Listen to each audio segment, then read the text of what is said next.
Ito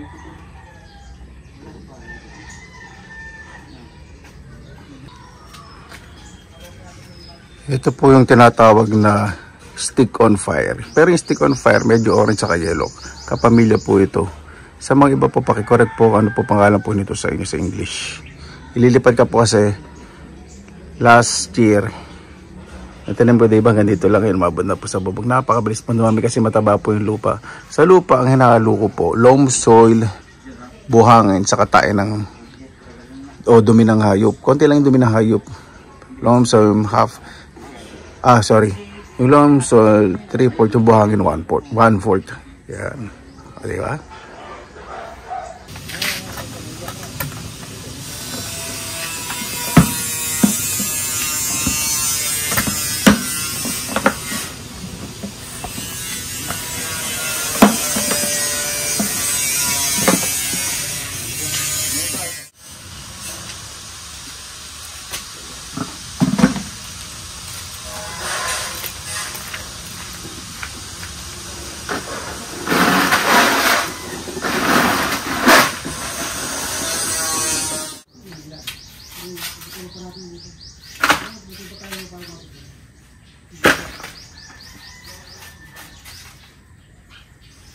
Atas mo lang.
Kapag magtatanim po ng ganito ililipat, huwag nyo po diretso sa arawan. Lalo na kung nasa mainit na lugar po kayo, lalo na dito sa Bulacan, kasi malalanta po agad yan. Saka pinakamaganda, medyo malamig po yung panahon, magtatagulan. Okay na okay po yan. Para hindi tumumba, itong malaki, supportan ko po muna ng ng kawayan.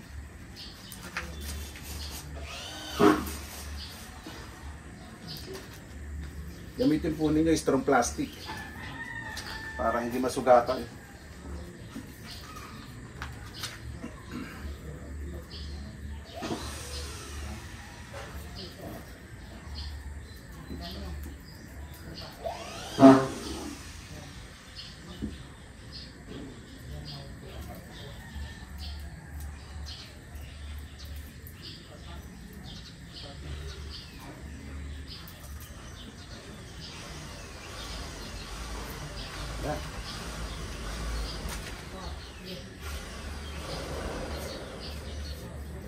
Okay na po maraming buhangin sa ibabaw kasi nung tinusok po sa buhangin na pinarami ko na buhay, gusto niya talaga mabuhangin itong halaman na to.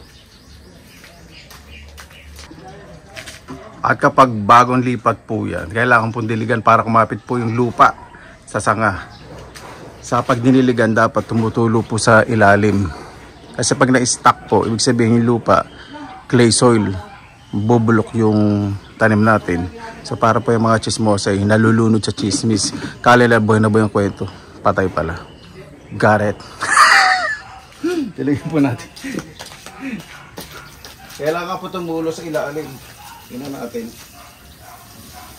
Kalinisan niyo po yung paso. Didiligan nyo rin. Para yung mga bumibisita sa inyo mga ingitero-tingitero, lalong mainggan. Yan po yun. Yan ang purpose niyan.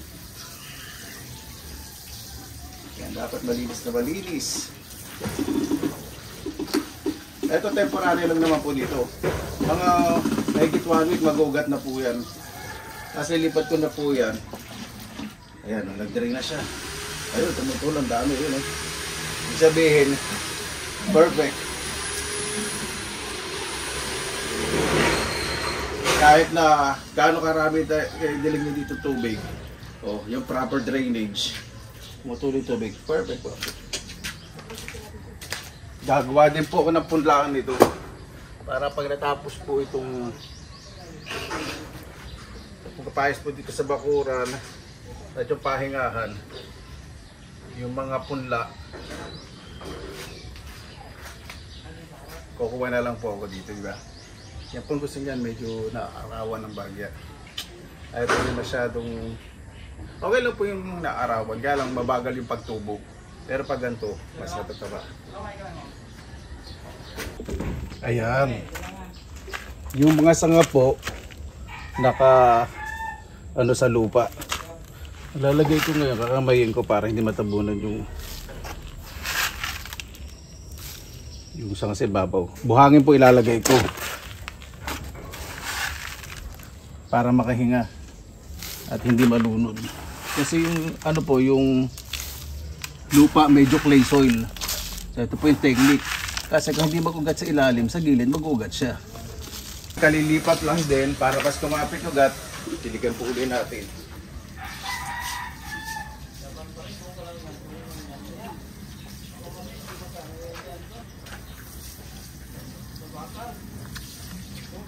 Yan po, tignan po natin ang resulta. O, mas maliwalas. Ang kagandahan po niyan, pag tumubo, mas magiging bushy o mas malago. O, di ka? Tapos ito, tingnan po. Ito medyo babalaktot po ito ng bagya. Mababa lang naman, hindi ko nalalagyan sa porta ng kawayan. Yung mataas lang, para hindi mabali. At yung nasa gilid dyan. Hindi ko nalalagyan kawayan kasi may pader naman. Bago po tayo mag-harvest ng pinya, inisip po muna natin to. Kinakausap po sarili ko. Gumagawa ko ng pera. Inisip po muna natin to. Mga magyayelo na. Sa pinyahan po kasi, napanood ko po sa ibang social media platforms. Ililinis po yung ilalim para mas bibilis po yung paglaki. Mag-concentrate dun sa dito, sa mga bagong tubo. Gagawin nyo lang po ito kapag mayroong ito, tumubo na isang grupo. Huwag pa lang isang dahon yung tumubo, puput-putin nyo na kung gano'n.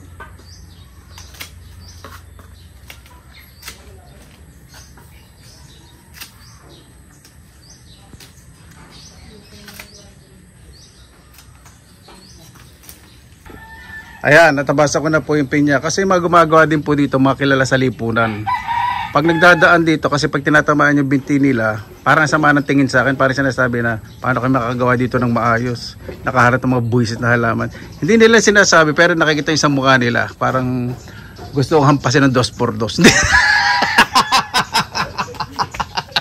Hindi naman po gano'n. Hindi naman po 2x2, 1x2 lang. Ayan, nakikita niyo po yung pinya, di ba? Yung pinya po na yan, galing po yun sa harap ng eskwelahan.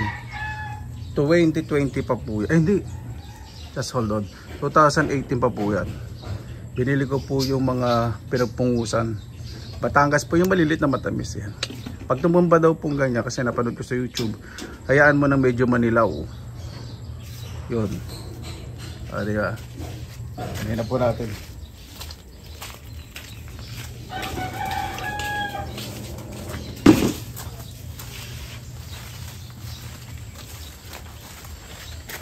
Sa pag-ani po ng pinya, huwag na po kayo gagamit ng pamputol. Iniikot lang po yan. Ibig sabihin, ayan o. Ganda. Mamaya ko na lang po tatanggalin to. Hinog na. Ay, hindi pa. Mabango na, amoy hinog na po talaga. Tapos ito po, Huwag niyo papatayin. Mag-uusbong po yan sa gilid. Pakikita ko po sa inyo dati irani ko may usbong sa gilid. Ayan po oh. Ang bango. Pag umaamoy na po yung ilalim, hinog na po yan. Yan. Alam garden to tayo. Wala rin. Ah! Hinahanip po ang pinya dito sa bakuran ko. Tapos ito po yung sinasabi ko sa inyo. Umani po ako. Ayun oh. Yung pinag-anihan ko. Yun yung putol na yun. Tapos nag-usbong po siya. Ah. Another pinya. Siyempre sa mga plantation, tinatagal po nila yan. Ito naman po siyempre home grown from your own garden. Di ba? Ilera po yan dun. Yung last year, umani po di ba ako ng pinya. Ayan po. Yan po yung ito. Ay sorry, hindi pala ito. Sorry. Ito. Yan. Ito yung usbong. Bilis po ano. Ito po yung nilipat natin. Ayan, pasensya na po sa background kasi dito po muna nilagay yung mga tools. Nilagay ko po dito, nag-ayos po ko dito sa laundry. Gagawin ko po dito, dahil ano na po, hinog na po. Hindi na ako maghintay ng ilang araw. Titrayin ko na po ito mamaya. So, ang pagtanggal po nito, ikot nyo lang po, left and then right. Pag hinog na hinog, madaling tanggalin. So, tabi po muna natin to. So ito, kapag hinog po ganyan, ito nag-create na ito ng roots. Pakikita ko po sa inyo. Lalo na pag nahinog na yung pinya. Okay, mga natitinda sa palengke, parang kala nyo nabubulok na.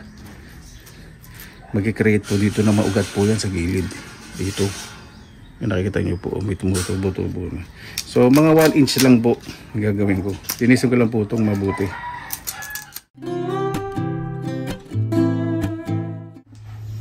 Ayan, nalinis. Saka pinutal ko po dito yung kapraso. Yung nakadikit po sa laman, pinagugutan po ng pinya. Gagawin ko po ngayon, ang tubig. Mas maganda po, mas mataas po yung lalagyan po ninyo. Kailangan nyo sang hindi nakadikit sa ilalim ng baso o jar. Lalagyan po ninyo. Punuin nyo lang po. Okay lang umapaw. Tapos ilagay po ninyo.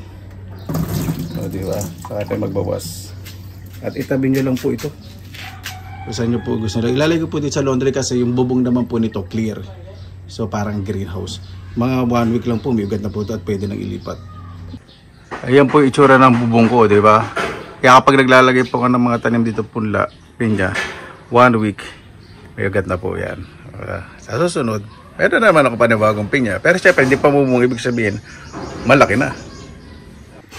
Ayan, nilagay ko po sa plastic. Inalutan ko po itong bunga para mapagbilalutan ko chilled. Ito po yung rep ko, wala po yung uling kasi hindi naman po naihingahan ng mga chismosa. Kapag nagbubukas na parang sila may-ari ng bahay, kapag nauuto kayo, yan po yun. So hindi nangangamoy yung rep. Nangangamoy lang po talaga ang rep. Alam ko bakit? Pag binubuksan ng mga chismosa, lalo sa umaga, siyempre hindi pa nakakasipin yun, hindi pa nagmumumog na mangalangala sa kabagang. O diba? Hindi lang po natin yun. May trying ko po yan. Tsaka ito po, kapag medyo nalalabo, papalitan po ninyo yung tubig ha. Huwag nyo pong hintay malimahid at mabulok para maganda po yung tubo ng ugat. Kaya po mga kabayan, balatan na po natin yung pinya. So habang pinalalamig ko, pagplastikan po muna ako. Sa mga kaibigan kong nauuto ako. Hindi. Namimit ko siyempre, pasal-pasal din. Ayaw po nila magpakita sa camera. Dahil nahiya po sila. Siyempre, pinadalo sila ng artista. Parang nalulungkot sila. Dahil hindi ka bangisan ng dating nila. Ganun po yung dahilan. Sa tama na. Ay, excuse me. So, tingnan natin kung may matitira pa pag binalatan ko. Nung binili ko po ito, mas malaki dito. Bakit po ganito kaliit? Kasi organic po ito. Hindi po talaga ako naglagay ng kahit anong fertilizer. Tingnan natin. Yan. Ganyan po talaga siya. Hindi siya masyadong madilaw ang loob.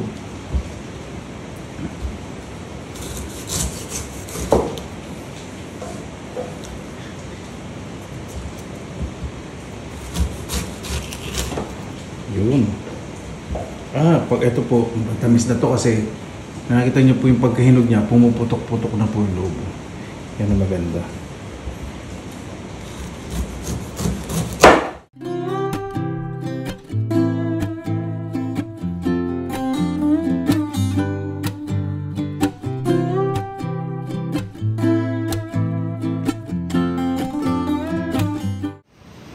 Mabuhay ako mga kabayan. Kahit isa po yung naan ito, sobrang proud po dahil pinaghirapan ko yan kahit bumilang yan ng taon. Yan po yung reward. Siyempre sabihin, umura lang kaya pinya kaya mong bilhin.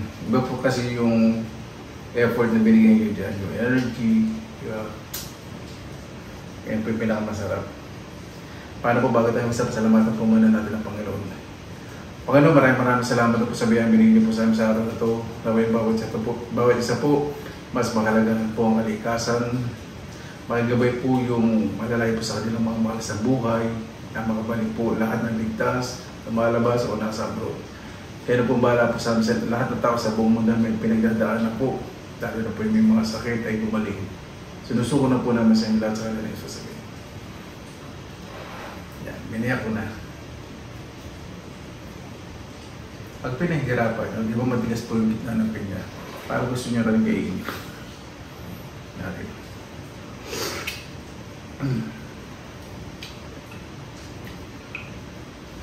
Napakatamis yung pinya na ito.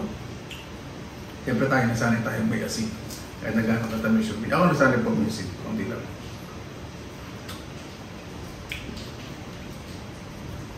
Pag ano po talaga organic, napakasarap.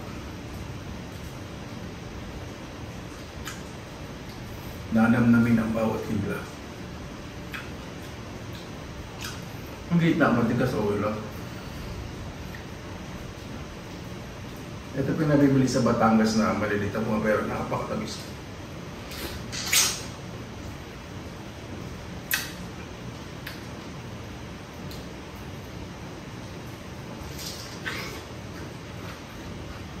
Ang ganda nga na, hindi naman ganun sobrang katigas. Basta may asin.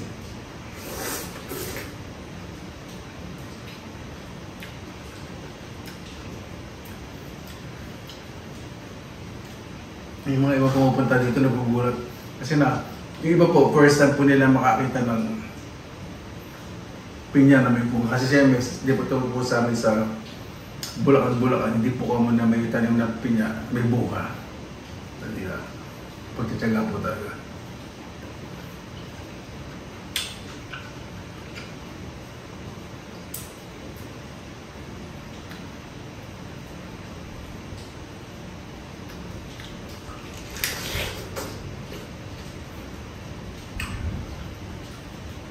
Ano? Sa wala siyang yung kate pag kumain ko yun. Napakatamis.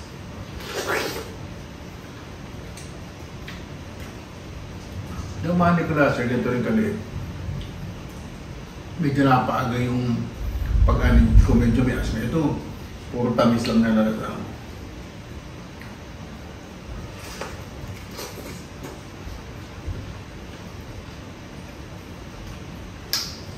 Kasi yung gitna niya kasi sa ibang pinya, bakuna, di ba? Masapal. Ito hindi. Marutong yung gitna.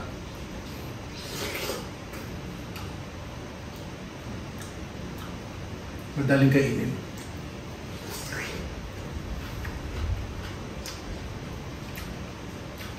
Ano talaga pag inanin nyo?